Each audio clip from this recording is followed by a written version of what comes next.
Do you have a favorite place to be, a favorite road to drive, or a favorite path to walk? I have a favorite route to fly on my paraglider, and this video is all about it. Welcome to the Paragliding XC Stories. In this story, I'll be showing you one of the most incredible routes in the Alps. Kurt Eder invented this route, which offers a kaleidoscope of emotions, from the grassy mountains to the red rocks and glaciers, over forest slopes and alpine meadows to the Dolomites, and finally over wide valleys to the main ridge of the Alps. What a stunning experience just in one flight! Got your attention? But before we get started, if you have any questions about this route or just want to share your thoughts, feel free to join my Telegram group. It's a place to connect with other pilots from all over the world. You'll find the link in the video description. Let's take a look at the route. We take off on the grassy high alpine slopes of a mountain called Speichboden and fly west. We cross a number of valleys on our way to the largest glacier in South Tyrol, the Übeltalferner, which is located at the end of the Riednaun Valley. Along the way we fly over the town of Sterzing or Wipiteno. On the way back we survive in a thermal over a mountain called Höllenkragen or the Spine of Hell and greet the squirrels in the woods near Lüsen. Then we fly over the endless alpine meadows and enter the magnificent Dolomites. We climb up to 4 kilometers or even more, enjoy the view of Marmolada, the highest mountain in the Dolomites, and fly north. We glide over the landing field and then enter the Ahrntal, the valley at the main divide of the Alps. We head as far as east as we can and then turn around. We land after 7 to 10 hours in the air, after gliding in the last sun rays of the day or sometimes already in the shade. If 200 kilometers is too much for you, you can adjust the triangle. For instance, you could skip the Riednaun section, bypass the Dolomites or cut the Ahrntal corner.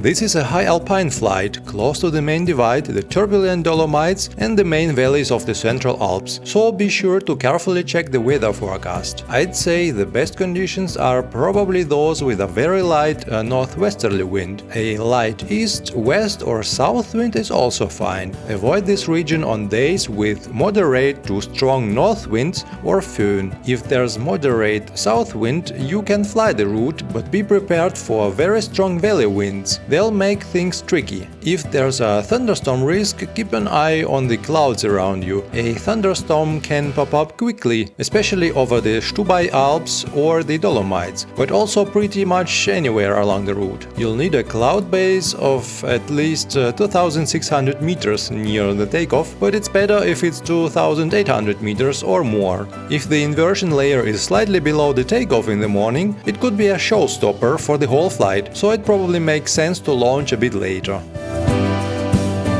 You can fly this 200-kilometer triangle even on a low NB wing, but only on ideal days with light winds, a high cloud base and no big cloud shades. If the conditions are far from ideal, you'll rather need a fast wing with a good glide and a strong ability to climb in difficult air. Be confident with your wing in moderate to strong turbulence. This is important.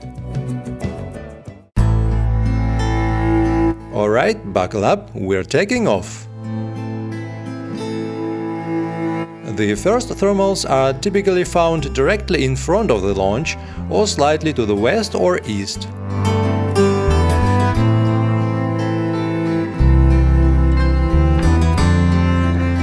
Many pilots use a little trick to get more points on X contest. Once you've climbed to cloud base, you can fly north for a couple of kilometers and then back. This lets you fly closer to or even cross your track later in the evening. Just be careful not to sing too much, or you might mess up the whole flight right at the start. If the cloud base is at 3000 meters, like it is today, it's a good idea to follow the ridge we took off from to the west. If the cloud base is below 2800 meters, you'll need to fly south to enter the Pustertal first. Aim between these two summits. You should be able to find a thermal over the left or a right one.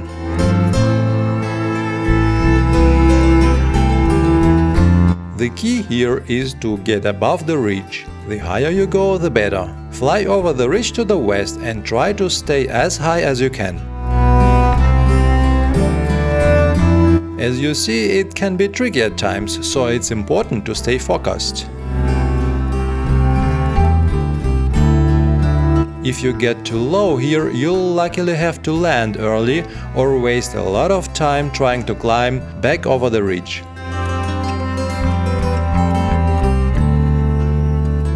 It's definitely better to fly slower and more reliably rather than pushing hard. In any case, it's best to stay over the tree line. With these arrows, I'll show you the typical valley wind directions along the route. Before you cross to the mountain called Gitschberg, make sure you gain as much height as you can. Gitschberg is known for its challenging air, so the higher you fly, the better. Keep in mind that you will likely arrive in the lee side of the valley wind, so be prepared for some turbulence. There's usually a strong lee side thermal, so try to find and use it. But today we are flying the high cloud base route.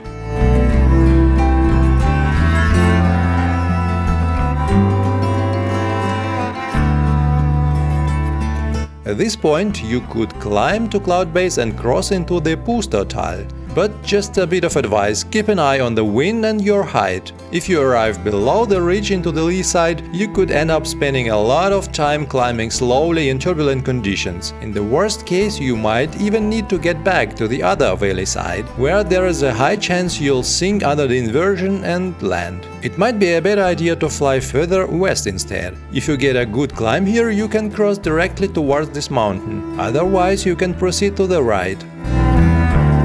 These cliffs are well lit by the sun, so you just need to find a good thermal trigger like this summit.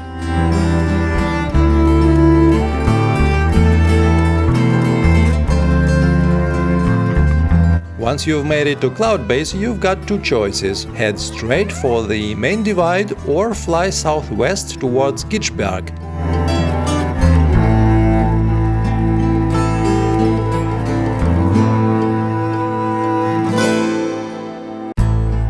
However, it's best not to fly directly to Gitschberg. It's more efficient to cross to this mountain instead.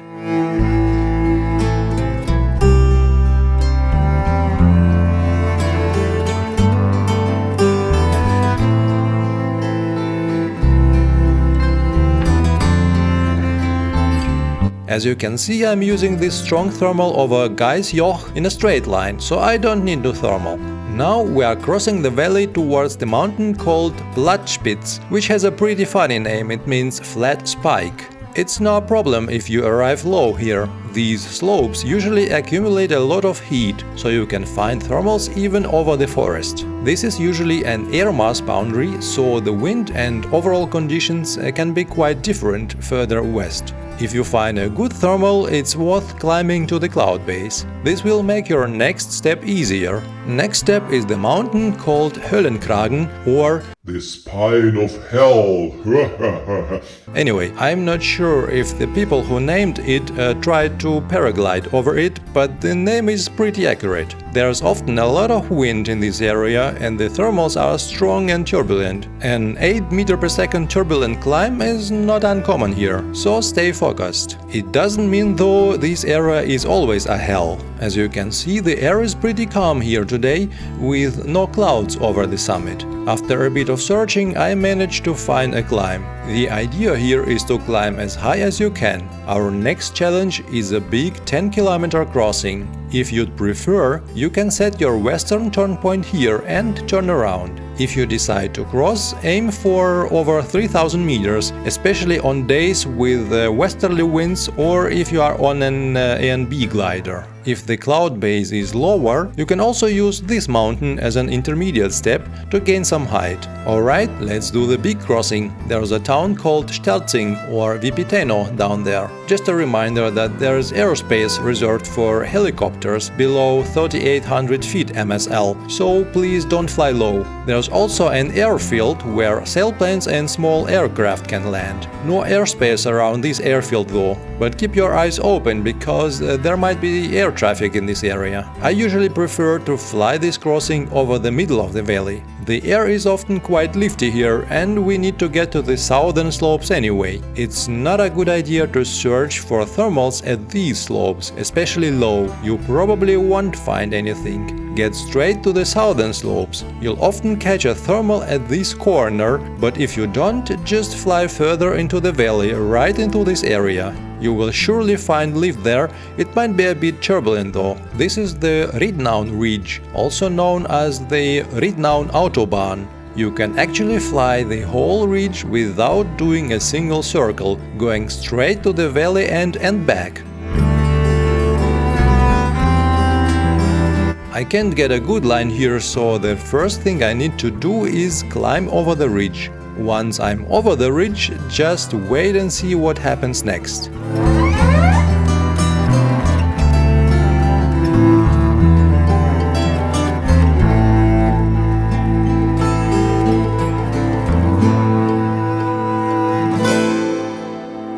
Now we are entering the glacier area. Take a look at these red rocks, the lakes, the snow patches and the mountains around us. I don't know about you, but I think it's one of the most beautiful landscapes ever. And here, this is the Stubaital, where the well-known Stubai Cup festival takes place every year. If you get a test wing there, you can even fly to this area, but in March it's all covered in deep snow. You can fly even closer to the glacier here to extend the triangle, but this point is probably the best one for the western turn point. Now we are heading back towards the first peak of the Riednaun Ridge, which is called Roskopf. Try to get over the ridge and find a nice line where you can fly straight without thermaling. On this day it works well only in the western half of the valley. As you can see, the clouds are breaking up and then reforming further east. This is why I need to circle on my way there.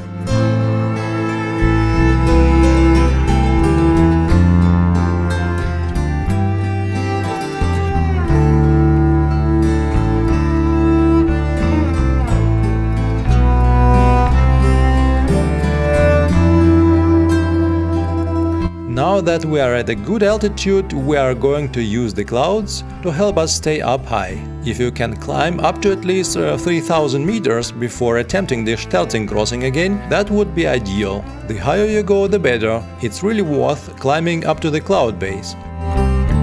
I was hoping to use this cloud as an additional updraft, but I only lost 300 meters of height instead. Oh well, that's unfortunate. Now, if you need to cross low, if you are dealing with southern or westerly winds, you can use this mountain as a stepping stone. If there's a north or northwest wind, you'll get a strong valley breeze from the Brenner Pass, so it's probably best to use these slopes instead. Just a reminder, keep the helicopter airspace in mind. You can then continue on this side of the valley and eventually cross back, or even fly further east. This option is a bit slower though. You could still try flying low to this ridge and climb up from there. It might be tricky depending on the wind situation in the area. When you are flying back east, it's a good idea to bear a bit left, like I do. You'll often catch a strong thermal before you reach the slopes, which makes it easier and faster to continue. If you don't catch anything, just like me now, aim for the southern slopes. They provide a reliable lift. We're now approaching the Spine of Hell again. Depending on the wind, the best climb can be either the southwestern spine or the southeastern one. The wind is coming from a southeast direction today, so I'm heading to that spine. The Spine of Hell is unusually calm today. I'm even having trouble finding the core of this weak lift. Anyway, we'll need to climb high, especially if there's an easterly wind component.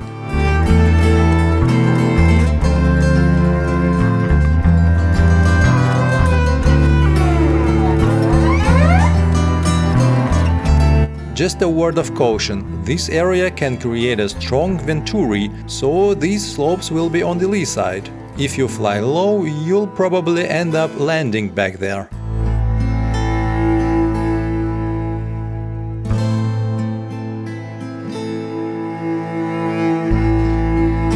As you can see, there's a huge cloud covering this whole area. That's an issue, but I've got enough altitude to glide directly to the next ski spot, Lüsen. Alternatively, you could fly back to Gitschberg, but it's actually slower and it looks like it will be shaded soon. Another option is to fly from the Spine of Hell directly towards Lüsen over the southern ridge. It's faster, but it's often more turbulent and a bit more risky due to the very strong valley wind below. You will likely have a tailwind until you cross the river, but be prepared for a strong valley wind afterwards. This wide valley provides the whole Central Alps region with air, so you can imagine what it means. I'd recommend getting to the slopes as soon as you can and using the dynamic updraft to reduce your height loss. You will probably hit a strong skewed thermal somewhere here or a bit further south. Make the most out of it.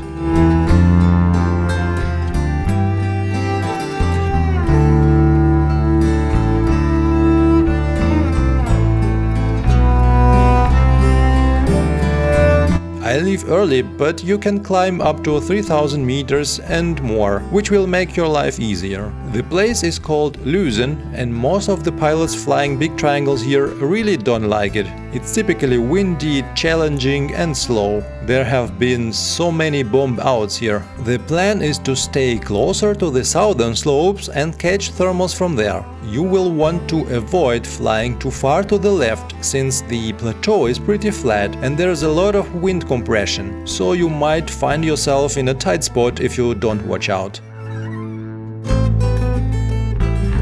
We need to get to this area where a strong thermal will take us high up until we reach the cloud base. You might be wondering which cloud base we're talking about. There aren't any clouds here. You are right, the Lüsen Ridge is often completely cloudless. However, small clouds can sometimes form on top of the thermals, and there are days where Lüsen creates even big clouds. Note that the sky is getting covered by high-layer clouds, which is making the thermals weaker. That's why I need to fly fast to get over Lüsen as soon as possible. My average speed is pretty good at this point. By the way, you can check out my other video, where I show how I once had to survive in this area. It's a pretty exciting story, you can find the link in the description. We are now entering the Dolomites. Let me take a moment to step back. Once we've made it over the Lüsen Ridge, we've got three options. The most traditional route is to fly to this ridge at the northern end of the Farnes mountain group. Oh, and this mountain group is a UNESCO World Heritage Site, by the way. The second option is to fly towards these mountains. It's up to you which option you choose, depending on the wind. The third option is pretty unusual. If the cloud base is really high and there are clouds right in the middle here, you can use the clouds to your advantage and just fly straight. I'm going with the classic route today because it's more reliable. If you end up arriving low, you can use this peak. It's a really reliable option down there. As you can see, the sun isn't as strong as it usually is, so the thermals will probably be weaker than usual. The sun might not be as strong as usual, but there are still plenty of big clouds over the Dolomites. One of the great things about these mountains is that they store a lot of energy and can produce thermals for a long time even when the sun isn't that active.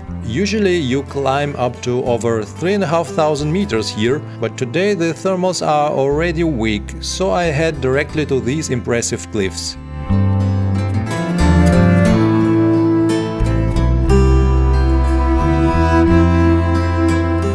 Each time I fly here, my heart starts beating faster. I love this place. It can get very turbulent here, with thermals reaching up to 10 meters per second, so it's important to stay focused the whole time you are in the Dolomites.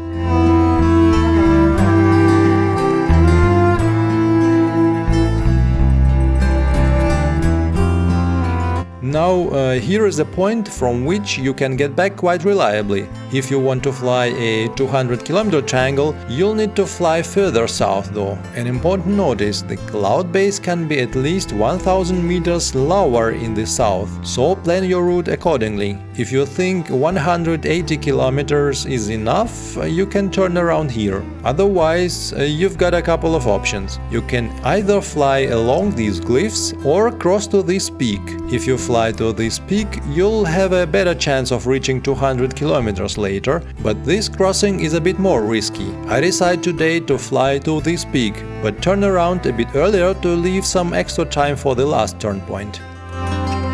It's usually pretty straightforward to get back out of the Dolomites. Just don't sink too low. It can be tricky to catch thermals over these shallow forest slopes.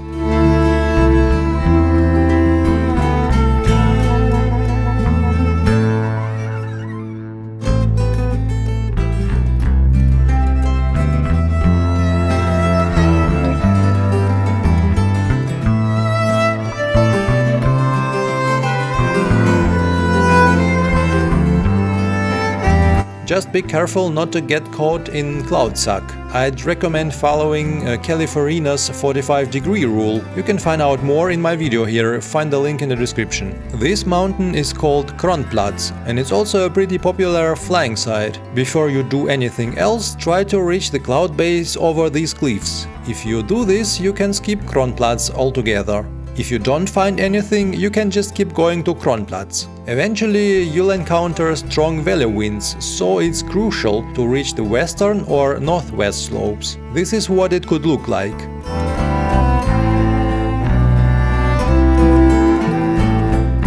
But today, Kronplatz is already shaded, so I try to work a weak thermal here to climb high before crossing to the other side.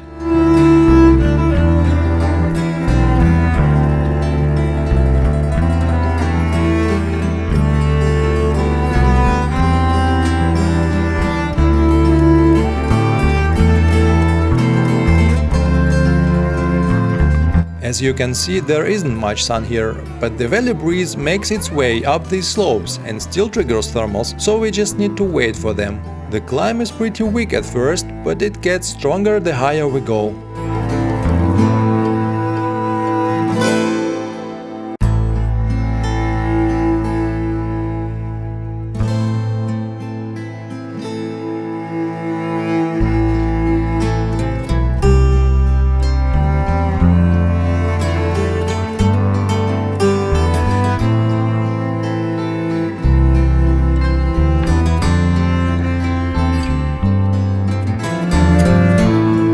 This spine is a great thermal source. You can even get lift up to 8 meters per second at 6 o'clock in the evening. Watch my short video about it, I'll link it in the description. As you can see, it works even without much sun. We are back to the takeoff, that's the Speichboden mountain. The official Speichboden landing is in the town of Sand in Taufers or Campotures, down there. If you are feeling tired, just glide down. You've done a great job and had quite an adventure. Do you still want to reach 200? Then pay close attention. You'll need to climb over this summit up to at least 3,400 meters. If you don't, most probably you won't reach 200 kilometers. This is a pretty tricky spot. You do everything right and fly for 7 hours without any mistakes, arrive here, and if you make a mistake here, you'll lose your 200 kilometer FAI. No worries, you'll still get something like an 180 kilometer flat triangle or even 180 kilometer FAI, but not 200. I've experienced this disappointment a couple of times. The reason for that is that you need to arrive over this spine. If you don't, you won't be able to climb over the summit. In that case, you'll just have to fly around the mountain and then get back or land in the valley on the other side. We really need to get over the peak and fly further over the ridge towards the east.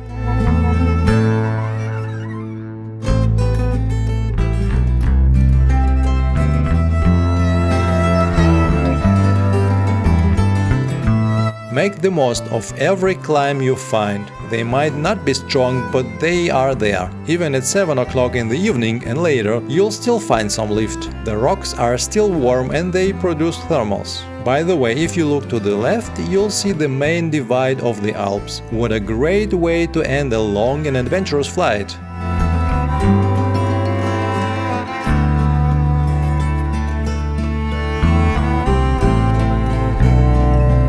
We fly as far east as we can and then turn back. I hit quite a strong southwesterly wind today, so I decided to turn back a bit earlier than planned. With more sun and less wind, you could even fly right to these mountains.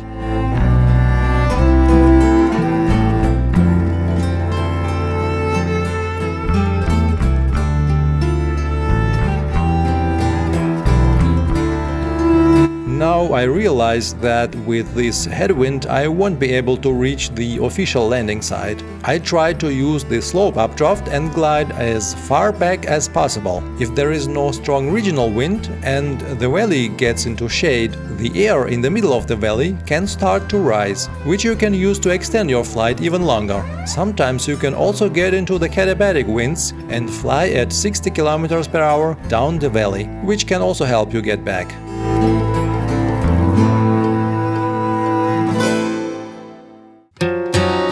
I'm now slowly approaching the landing and closing the 200-kilometer FAI triangle. What a day!